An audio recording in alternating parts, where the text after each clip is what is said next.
Hey guys, what's up? Welcome back to the 11 Yanks show where we discuss all things U.S. men's national team.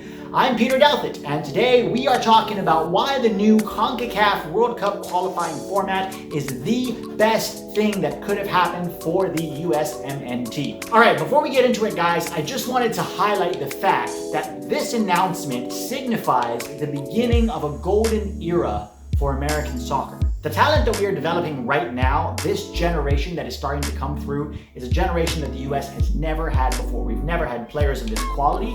We've never had this many players of this quality or playing at the level that they're playing at. And it is going to be a magnificent 10 or 15 years for the US. Don't lose sight of that, guys. This generation is going to change everything about the game in this country. The world is going to take notice of America as a soccer nation, and it is going to be beautiful to see.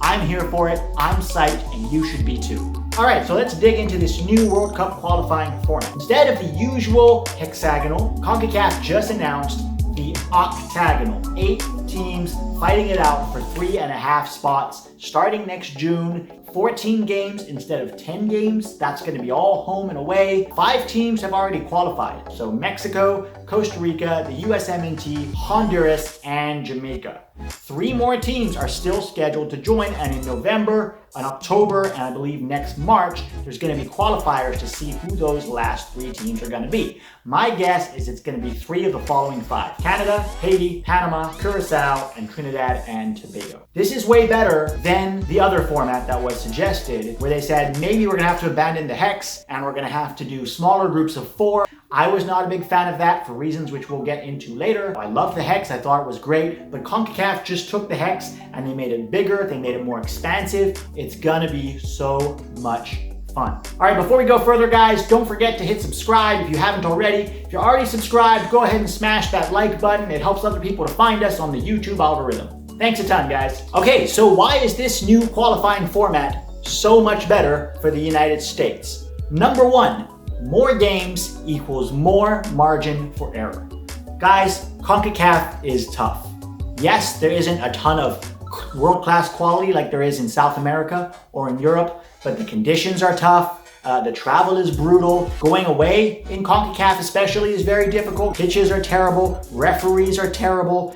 There's a ton of fouling and foul play and cheap shots going on. That means it's very possible that you could have a bad game away in Honduras or in Panama or in Trinidad and Tobago or Canada even, as we saw last year. 14 games allows you a bigger margin for error. It's okay to have 1 or 2 bad games where maybe you get a bad bounce, you get a penalty given away because of a bad call by the referee, a silly red card, now you've lost the game 1-0.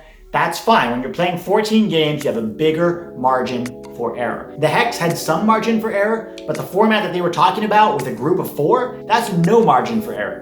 Number 2, more time for our young players to develop. We have a ton of young players in Europe who are just on the verge of breaking through with their first teams at very high levels. I put this tweet on Twitter. So you can see guys like Uli Yanez, Richie Ledesma, Owen Otasawi, Chris Richards, Chris Gloucester, not to mention other guys in Europe that are either very close to breaking through or just need more time to develop. Maybe Tim Weah, Sebastian Soto, Kobe Hernandez-Foster. So this extra year between now and June gives them a whole European season to develop, to get more experience, to get more playing time, to learn, to grow. Even other guys in MLS, Paxton Pomykal, Mark McKenzie, Matt Turner, Brendan Aronson, Reggie Cannon, all these guys get more time to grow, more time to develop, maybe time to make a jump over to Europe. It is the best thing for the US to wait another year before qualifying starts so that our young core of players can continue to grow. Number 3, more competitive games. Okay, so the other format that was suggested earlier, which was groups of 4, meant that you would have had Mexico, the US, Costa Rica, maybe Jamaica seeded as top teams, and you would only play very weak teams. Sure, you can go smash Cuba or Guyana 5-0 or 6-0, but that doesn't help you to develop as a team, okay? You want to be playing tough teams. We're going to have to play Mexico twice.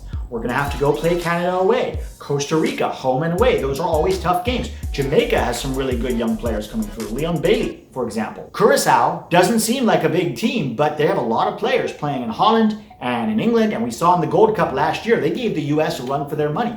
So this new format means more tough games, which will push the United States, which will push our players and Greg Berhalter to grow and to adapt. Number 4, the continued aging of key opponents. Up until about 2015 to 2016, the US had a golden generation, okay? Guys like Tim Howard, Michael Bradley, Jermaine Jones, DeMarcus Beasley, Josie Altidore, Clint Dempsey, and Landon Donovan carried the US on their back for about 10 years. That generation aged out about 5 years ago, and that led to us not qualifying for the World Cup because we didn't replace our golden generation of players. Thankfully, 5 years later, we are seeing a new generation coming through, which is even better than the generation that came before it, but that 5-year gap hurt us. Now, our 2 key opponents, Mexico and Costa Rica, are coming to now where we were about 5 or 6 years ago. Look at this chart of Mexican players.